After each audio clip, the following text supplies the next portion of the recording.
घोषणा घोषणा घोषणा। झारखंड में जिस घोषणा का इंतज़ार था वो घोषणा हो चुकी है। जी हाँ, हम बात कर रहे हैं झारखंड में विधानसभा चुनाव को लेकर के। झारखंड में विधानसभा चुनाव की तारीखों का ऐलान कर दिया गया है। भारत निर्वाचन आयोग ने मंगलवार को इसकी आधिकारिक रूप से घोषणा की। झारखंड में 2 चरणों में चुनाव कराए जाएंगे। पहला चरण 13 नवंबर को और दूसरा चरण 20 नवंबर को। नतीजे आएंगे 23 नवंबर को। भारत निर्वाचन आयोग ने जानकारी देते हुए बताया कि झारखंड में कुल मतदाता 2,60,43,703 हैं, जिसमें पुरुष मतदाता 1,31,44,236 और महिला मतदाता 1,28,99,019 हैं।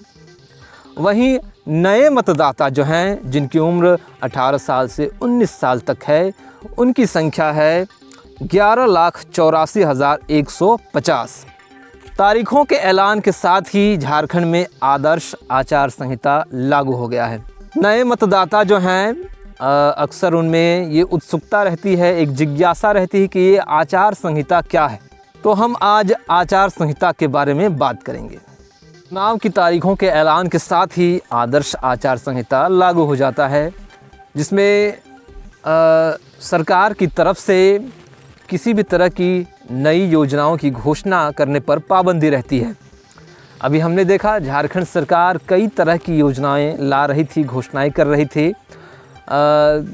कुछ दिन पहले मैया सम्मान योजना की जो राशि है उसको 1,000 से बढ़ाकर 2,500 कर दिया गया था।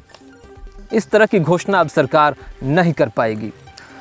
और फिर किसी भी तरह का राजनीतिक सभा करना, जुलूस निकालना, धरना प्रदर्शन करना, ये भी प्रतिबंधित रहता है।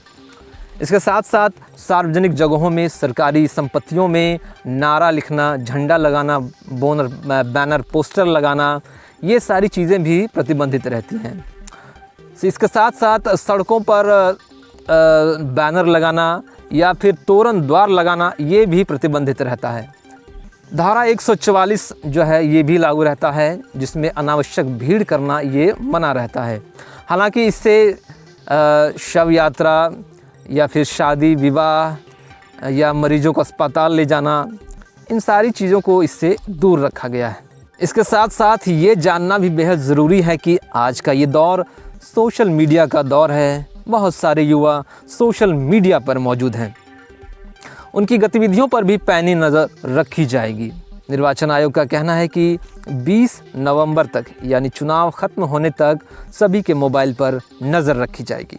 निर्वाचन आयोग ने सोशल मीडिया को रेडियो, केबल टीवी की तरह इलेक्ट्रॉनिक मीडिया माना है। और इसमें निर्वाचन आयोग का कहना है कि सोशल मीडिया पर किसी प्रत्याशी या पार्टी के पक्ष या विपक्ष में प्रचार सामग्री या चुनावी रुझान से जुड़े ज्ञान को किसी दूसरे को फॉरवर्ड करने पर एडमिन या यूज़र का डिटेल निकालकर उस पर केस दर्ज किया जाएगा।